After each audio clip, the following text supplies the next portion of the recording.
Ladies and gentlemen, we are now joined by the Honourable Minister of Education, Skill Development and Entrepreneurship India, Mr. Dharmendra Pradhan.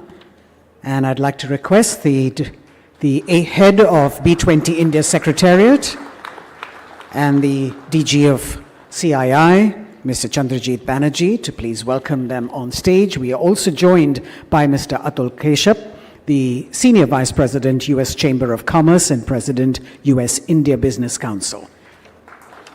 A warm welcome, sir, to Mr. Pradhan and to Mr. Kashyap.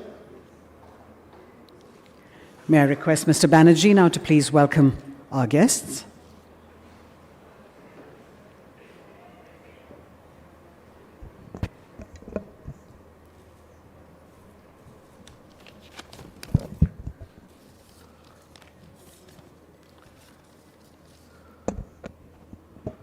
Shri Dharmendra Pradhanji, the Honourable Minister of Education and Skill Development and Entrepreneurship, a very good partner of ours, Ambassador Atul Keshup, the Vice President of the U.S. Chamber of Commerce and the President of the U.S. IBC, very distinguished Excellencies, ladies and gentlemen.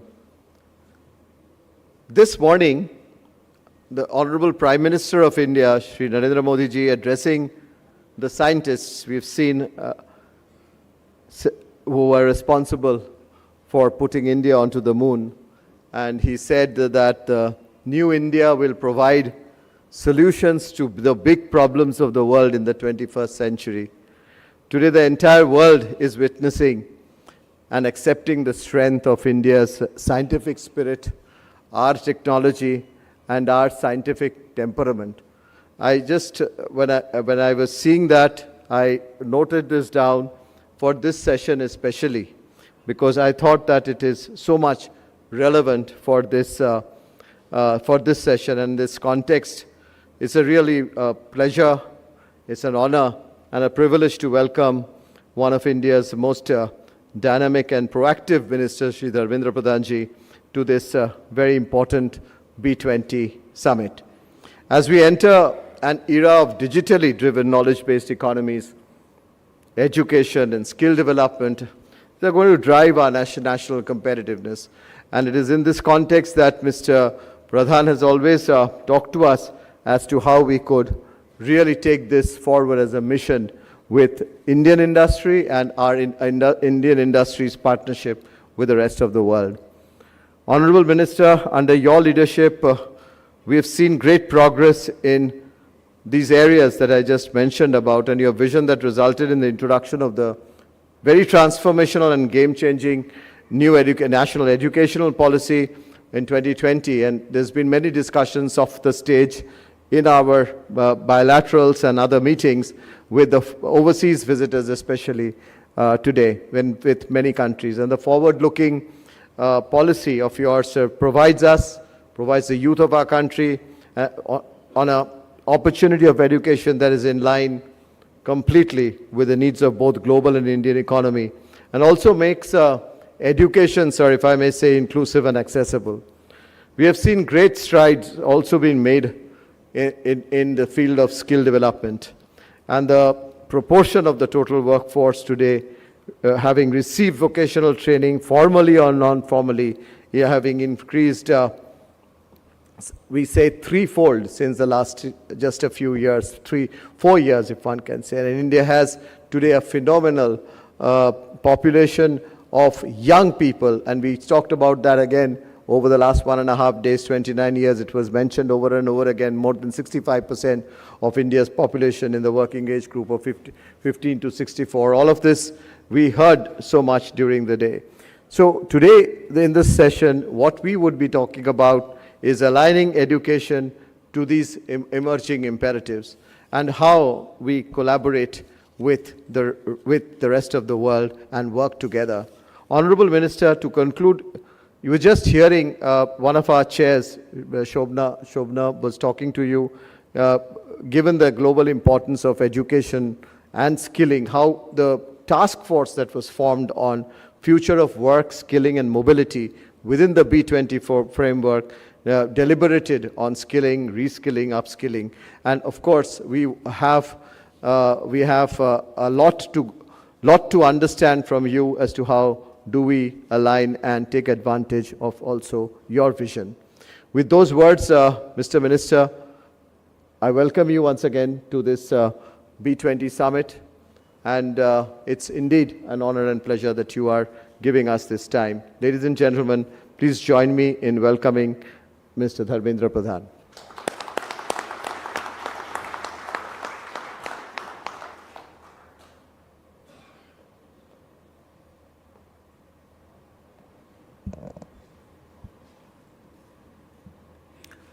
Namaste, Excellencies, dignitaries, friends from media, ladies and gentlemen.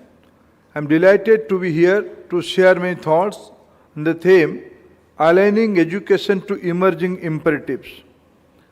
Through India's G20 presidency, whether in working group or ministerial assembly, the greater global well-being has been cardinal philosophy in all discussions. The G20 theme of One Earth, One Family, One Future, rooted in our ancient values of Vasudhaiva Kutumbakam, underscores that India's progress and growth is not only for its own people, but for global good, what we call Vishwa Kalyan, the well-being of the entire world. This week, we witnessed a historic feat with Chandrayans landed on the moon, making India the first nation on lunar South Pole.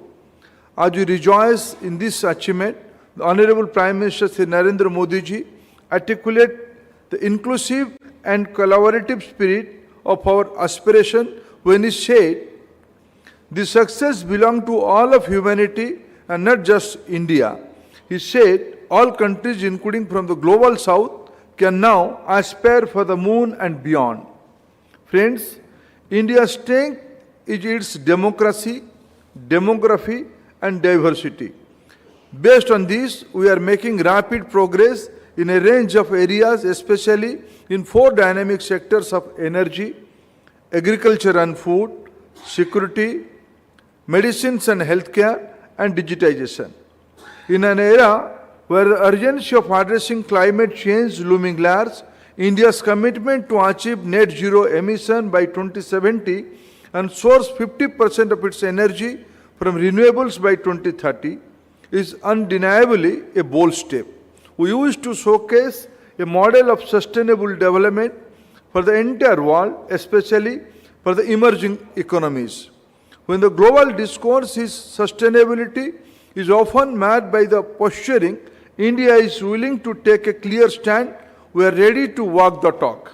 Similarly, we see the agri and food sector in India. We have transformed from a food deficit to a food surplus country. We have witnessed major shifts in our policies to achieve self-sufficiency in food grain production and even abundance. We still have unrealized potential in this sector. The industry can contribute with advanced technologies, investing in agribusiness venture, enhancing supply chain and fostering collaboration. In healthcare, India's competitive advantage lies in its large pool of well-trained medical professionals and low cost of treatment.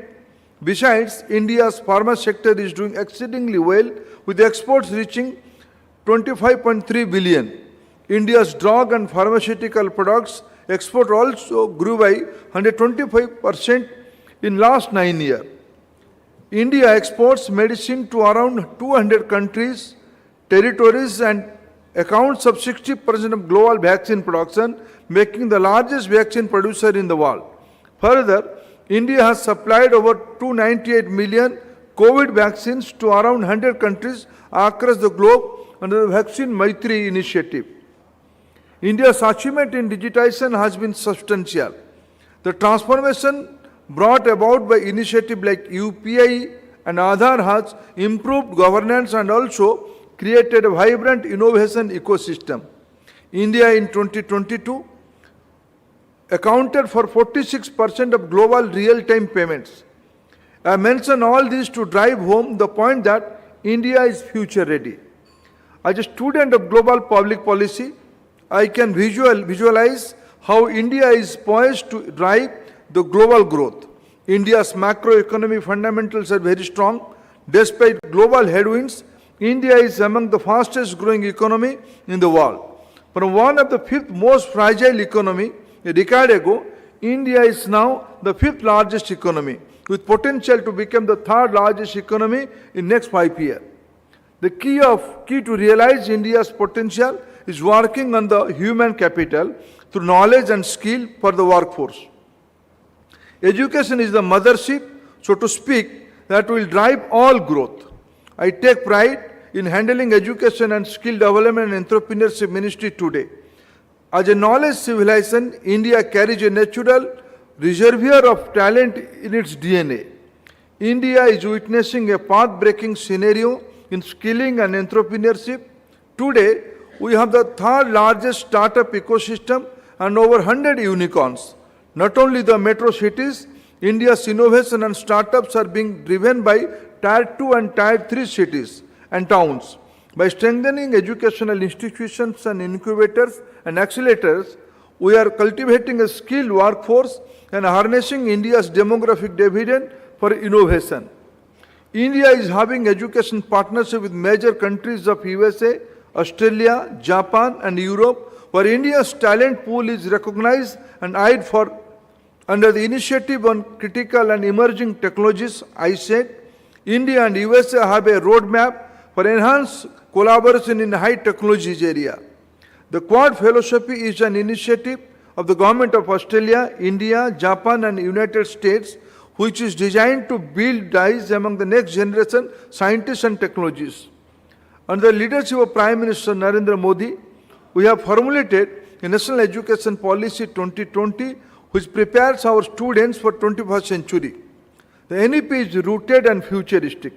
It is premised on the strong foundation of Indianness while promoting 21st century technology and skill among the students.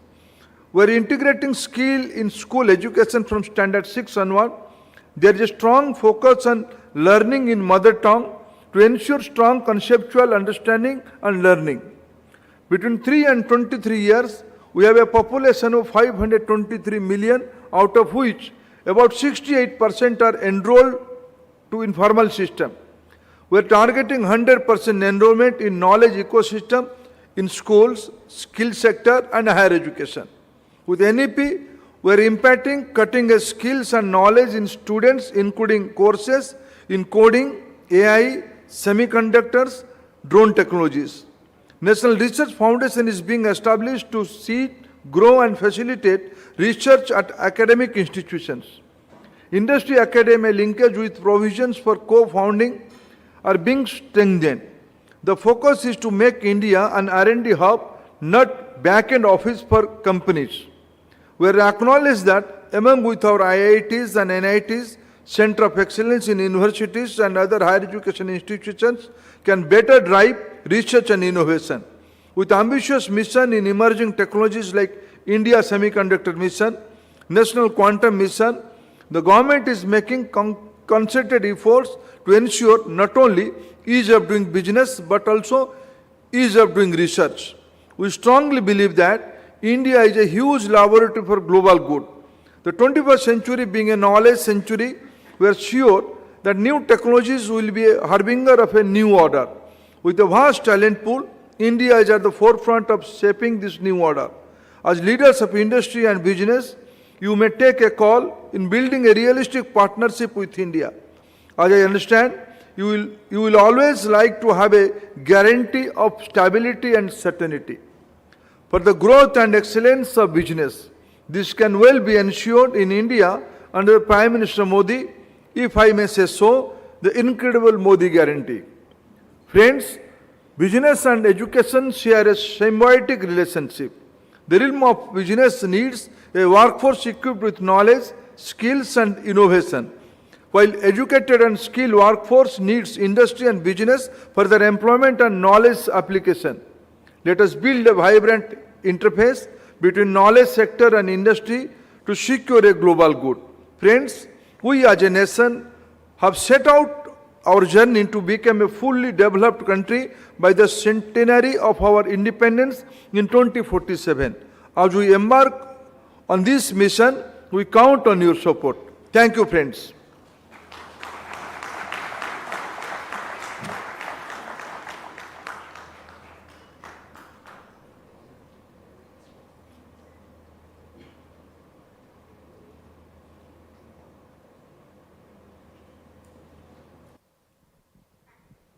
Friends, my dear friend and respected friend Chandrajit Banerjee has asked me to serve as a moderator for this. So I know that we're a little bit behind on schedule, so we'll try to be as crisp as possible.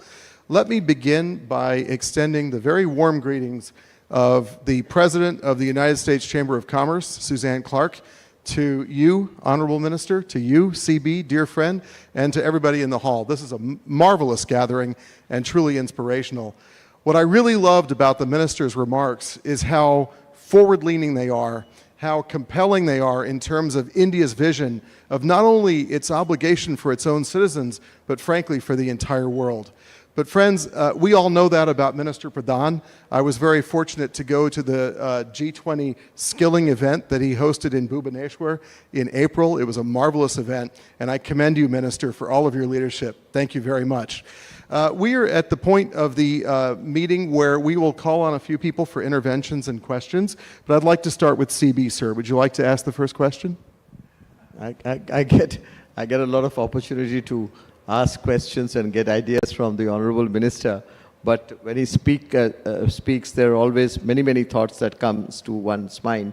And one of them, you talked about NEP, sir, NEP 2020, and you also talked about the establishment of the National Research Foundation, sir, and which will forge partnership between industry, academia, government, research.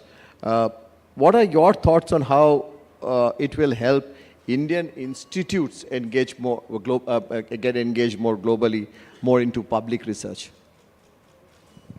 Thank you, Shivi. Thank you. As I said, if I give answer in a very, in my own way, when the entire world in the crossroad during early days of COVID crisis, we all are thinking about how this will end. So all experts recommend vaccine is the answer. How many time vaccine will take to come out? Can it possible India can develop a vaccine? I am confidently today in a position to say India not only come out with solution, India became solution to the global crisis, and our institutions are the main contributor of this kind of cutting edge requirement when the globe was at crisis. See the economic fundamentals of our country. Today, if our Indian industry, our Indian economy is thriving, as I said, decades ago, we are known as the fragile 5 economy. Today, we are the number 5th economy. The basic contribution is coming from our Indian education system, our Indian education ecosystem. Recently, we have been invited from the UAE and some of the African countries to open IIT in their own country. My dear friend Chris is here. He has kindly consented to open a IIT Madras in Tanzania. And another IIT was opened at UAE, at Abu Dhabi. Few weeks back exactly, the UAE Minister of School Education came to India with a group of school students in a boot camp to give them expose how is the IIT ecosystem is working. In the introduction speech, the lady minister was telling to their students, do you know where are you? Where the global CEOs have been created. This is the Indian institution's brand value today.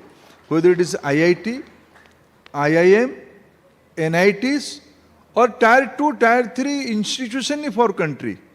India has a basic fundamental strength in our education system.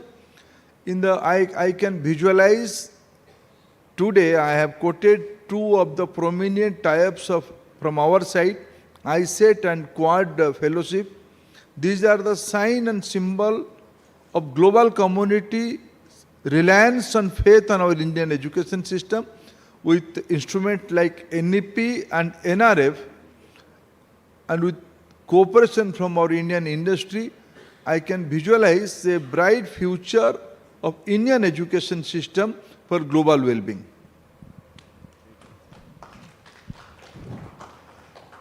Minister, as someone who spent over 15 years of my career working on the Quad, and having been born and grown up in Africa, your remarks on the Quad and on IITs and IIMs in Africa make me so happy. So thank you for those great remarks. May I call on a few people from the audience, if you don't mind, to ask a couple questions? And friends, time is tight, so kindly do keep it brief. Let's start, please, with Mr. Lovneesh Chanana, Senior Vice President and Regional Head of Government Affairs for Asia Pacific and Japan at SAP. Sir, over to you. Thank you, Minister, for highlighting your vision. Indeed impressive. My point is largely on skilling, and that too around the emerging digital world such as artificial intelligence. India, Minister, you will agree that has a unique opportunity and advantage from the talent and skills supply side when it comes to digital world. And it's a universal phenomena that we are observing, that the shortage is accepted globally. I just wanted to get your views, Minister, on extending the so well created Skill India platform to cover the skill requirements of other countries, maybe partially contributing to the recommendation that was spoken about by the Future of Work Task Force in creating a universal labor management information system, extending this support and collaboration to the digital journey elsewhere, in addition to supplying the required resources for our own in-house demand. Thank you. I know my capacity, I know my limitations also. With all this scenario, with all reality, today, India is the #1 digital happening points in the globe today. As I quoted, 46% of transaction in digital platform is from India. How it is happening? Unless until we have a strong capacity of manpower on this area, this could not have been achieved. But is it sufficient? I will say it's no. So Prime Minister Modi has an ambitious statement. India should be the hub of global manpower, the skilled manpower. That is our ambition. So why I am here? My sole purpose to be here in your business summit, we must in India what we lack, there is no proper mechanism of industry and academia in the skill area. We have a proper network in research area. The institution like NRF is going to accelerate that and facilitate that in a bigger way. But in our skill sector, though we are very focused on certain area, as I said, coding, AI, AR, VR, drone technologies, and skilled manpower for semiconductors. There is a mission especially in ISET, when I'm talking to our US counterpart, where we are specific verticals on talent pool and especially in skills and as well skill and digital wall. But beyond that, now my role is here to facilitate. I have to create an instrument. How can I create a bridge between Indian talent pool, Indian institution and need of the industry? And we have to work together. Our effort is not only going to benefit Indian, though India is a very robust and captive market today in all front, but beyond that, we have our responsibility and we have our priority in the global map also. Minister, thank you for that very pro-business message. Really appreciate it. Let me turn now to Mr. Arjun Nohar, who's the GM for South Asia at Warner Brothers Discovery. Arjun, please. Thank you, Ambassador Kashyap. Pleasure to listen to you this afternoon, Honorable Minister. Good afternoon to the dignitaries on the dais and my fellow guests.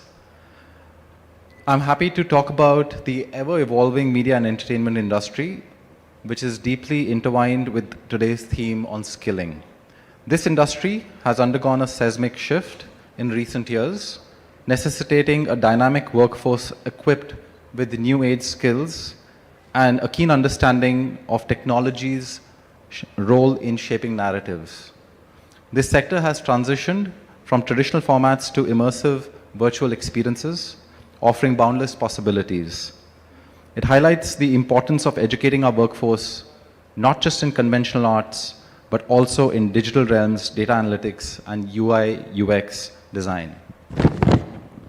Before I ask my question, I would like to offer 4 suggestions to the Honorable Minister to address the skilling needs of the M&E sector in India. The first, if we could establish government-associated film schools across various states, inspired by institutions like FTII, these schools should be designed to match the caliber of premier institutions like FTII, IIMs, IITs, ensuring linguistic inclusivity, which would be vital to harness our country's diverse talent pool. The second, integration of ABGC into the formal education curriculum. To broaden the scope of learning beyond academics, we recommend integrating ABGC content into curriculum across boards, and this can really help address a little bit of the stigma surrounding this sector in terms of job creation from the grassroots level and encourage diverse skill development. The third, on-the-job training for technicians, address the need for specialized training for technicians, particularly in areas like camera operations. And the last, empower long-format storytelling. Recognizing the significance of long-format storytelling, we propose the inclusion of a dedicated curriculum for writers, which can also counter the common reliance on writers from journalism backgrounds, ensuring a dedicated pool of talent equipped for the digital landscape. The question to you, Honorable Minister. With the M&E industry, currently it's undergoing a shortage of skilled manpower. In your opening remarks, you talked about some of the solutions for that, including the industry-academia collaboration to address the training across technical and non-technical aspects. Could you talk a little bit about how the government perceives the importance of setting up institutional infrastructure to address this gap relative to other sectors like pharma, healthcare, IT, manufacturing, and how can we as industry partners help in this? Thank you. Thank you, Arjunji. In a lighter vein, I will say this is a very parliamentarian type of question.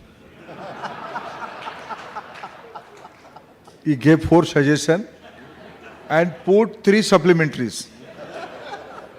But being a parliamentarian and being a minister in Prime Minister Modi's government in the last 9 years, I am also skilled now to answer in my way. It is a very good question. Very good question. And with all of your cooperation and suggestion, we have envisioned national education policy. All the 4 issues has been dealt in national education policy.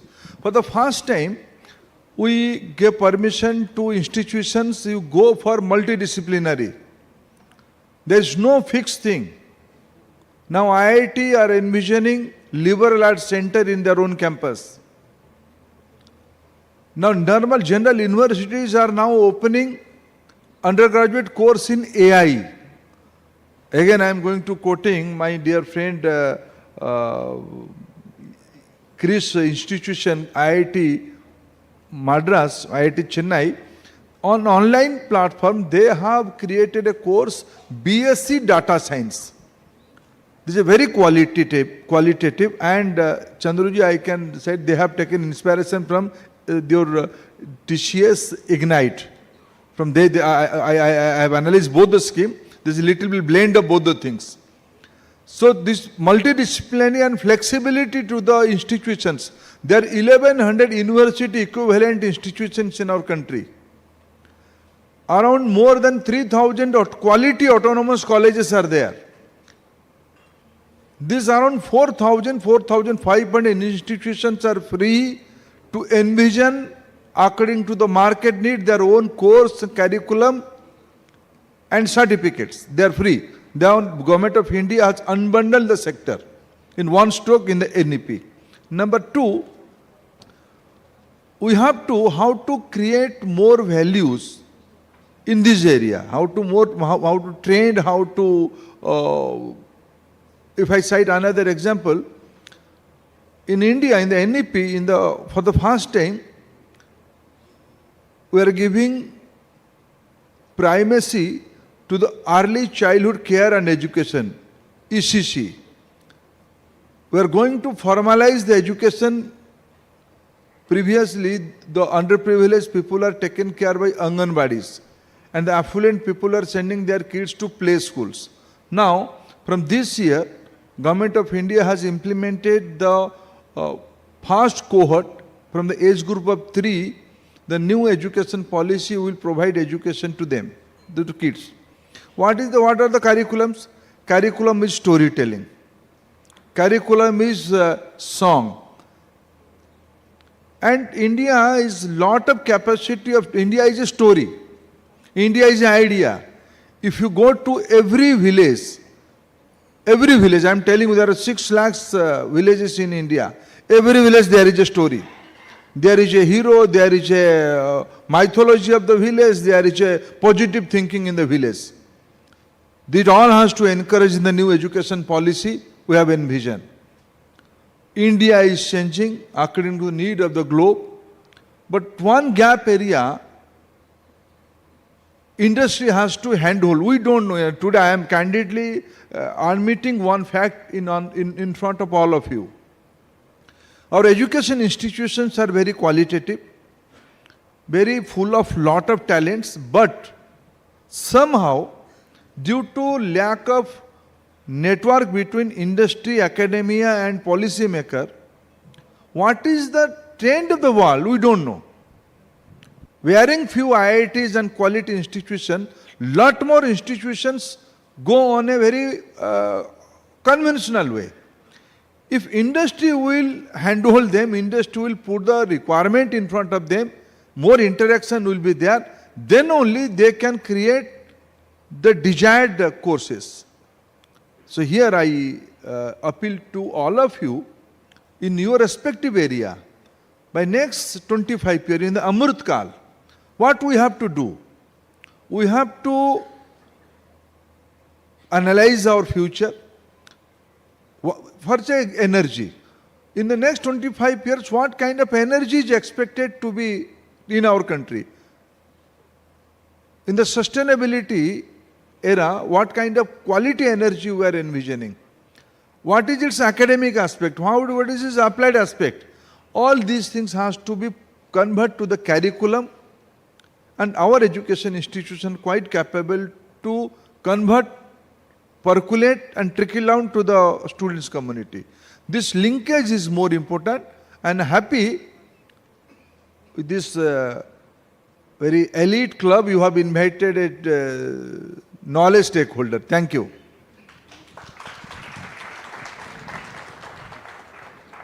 Arjun, your question about long-form narratives reminds me of another Arjuna who featured very prominently in an Indian masterpiece of the long-form narrative.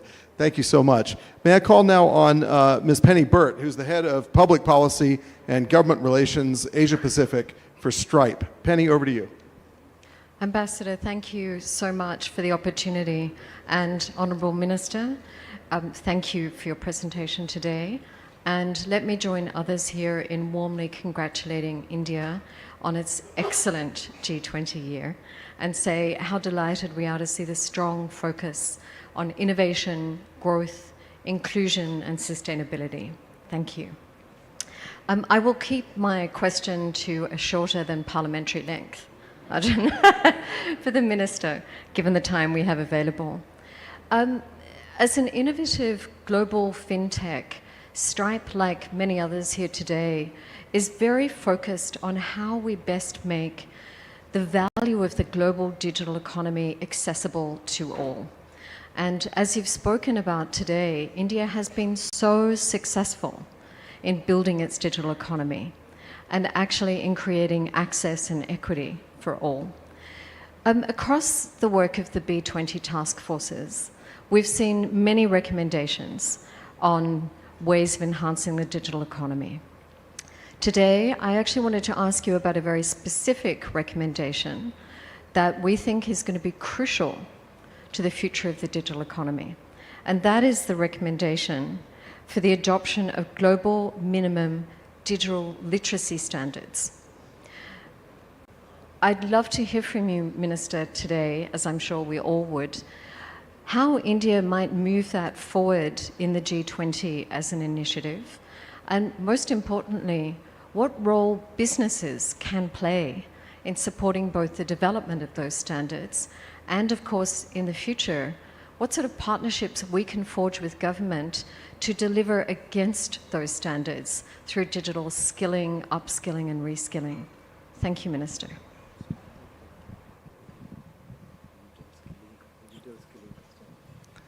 Thank you. You are asking the question how to standardize the digital literacy. Let me answer in my, again,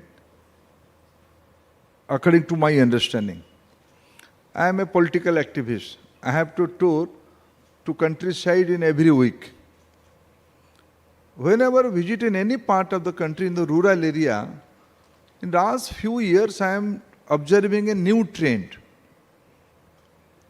The new trend is lot of women are coming out to the street in the village. They are taking video of the small procession of small activities in the village. Out of anxiety, once I asked the young girl, what are you doing? What you will do with this video? She said, I will put it in my Facebook. There is a standard. My learning from that girl, there is a standardization, there is a benchmark, there is a quality. I saw it from the hand. And I saw a quality video. Today, I met my colleague from my friends from the Meta, the old Facebook group, few days ago. I asked them, now your primary concentration of whether WhatsApp or Insta or Facebook is primarily for entertainment. Now, you see, what is my number? How can we create an ecosystem? If we go with a big number and create a quality ecosystem, the standard will come out of that. Now, there are more than 300,000 common service centers in the different part of village. There is a standard. More than 20 services has been given in those common service centers. All the government schemes are now rolled out in that common service center. As I said, by next 2 years, all the Indian village will be connected with optical fibers. And that means there is a small airport in every village. Now Indian institutions and Indian policy maker has envisioned, and Prime Minister is very keen on this area. Being a techno-savvy country, we have already adopted 5G, our indigenous 5G. And very soon we have started working on the 6G. With all these kind of futuristic technologies in our hand, and ambition in our mind, unless until we create a process, we create a roadmap, and we create some benchmark. We know, I can cite one successful case study of our Indian IT industry. I am told 1/3 of the global IT manpower is only from India. Unless until we are qualitative people, our Indian company, our Indian, and other way. I was working in the energy sector before to this responsibility. Some of my old friends, I am seeing some of my old friends of those period. I have not seen a company of the global reputation, those back-end office is not in India. What does it mean? There is a standard, there is a talent, there is a benchmark. India is a very adaptable to the new things, that is our USP. मैं हिंदी में कहूँ तो जुगाड़ू technology में हमसे कौन जीत सकता है? Some of your colleagues may translate what I said to you. So, as an adaptable country, as an open country, and I strongly believe India is a STEM-centric country. 1,000 years ago, we have built marvelous monument in the different part, whether it is go to Kanchipuram, whether go to Puri, whether go to any other part of the country, you will find 1,000-year-old temples. They are not only structures, they are architect, they are physics, there is a science, chemistry is involved, instrumentation is involved. Being a scientific community, my dear friend Narendran is here, is a steel magnate. In few centuries ago, we have developed wood steel, which has been used in the entire Europe as their instrument of war. So India is a knowledge society. India has its own benchmark and will adopt the global requirement, and we need your hand-holding. We need your, as a client, we need your wish list.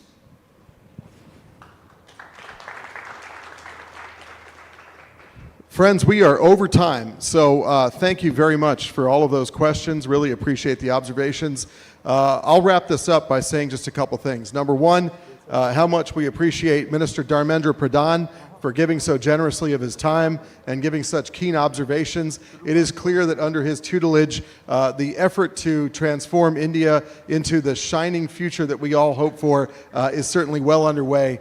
And we recognize the critical role that business plays. CII and the United States Chamber of Commerce and all the other business associations that represent all of you recognize that business is key to ensuring the skills of the future for the prosperity of countries like India. I'll illustrate this with a point and then we'll close. I asked the head of a company that sources skilled talent for companies around the world. I said at a lunch in DC a few months ago, I asked him, do you look at other demographically significant countries like Egypt or Indonesia or Nigeria to find the skills that you need, that companies need? He said, absolutely not. India is the only game in town. India has the largest available, scalable, highly skilled talent in the world. And so, Minister, I would say to you that it is not only important for India's happiness and prosperity, it's important, frankly, for the happiness and prosperity of an increasingly technologically and skilled world that we get this right. So you have the full support of business. We thank you, CB, and wish everybody a great day. Cheers.